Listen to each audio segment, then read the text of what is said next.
Think back to your time in high school. Did you ever feel that you were in a prison? Did you ever feel that you were in a machine that had its own purposes and goals and had no relation to what you actually wanted to do or achieve? If you did, then you shouldn't be surprised, because this reflects the nature of what the modern school is.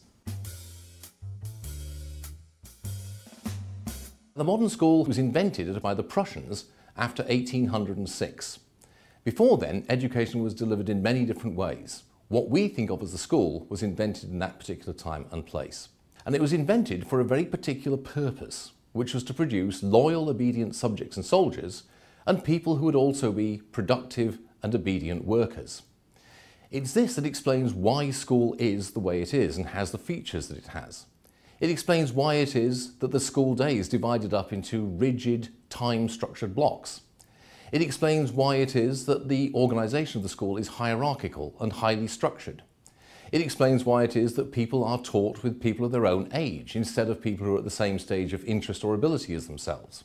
And it explains why in many school systems, one of the functions of the system is to direct people into particular life paths, to sort out young people into different kind of career groups. To the extent that education actually does take place in schools, it's a happy accident or a byproduct. Now, there are many people who work in schools who believe that education in fact is the main point of what they're doing, and who are trying very hard to educate the people in their charge. However, the problem is that the whole system they're working in, the way it's set up and the way it is organised, is hostile to that golden endeavour, so that they're in the unfortunate position of constantly trying to push water uphill, if you will, and any success they have is gained against the odds. What we need to realise is that education and schooling are not the same thing.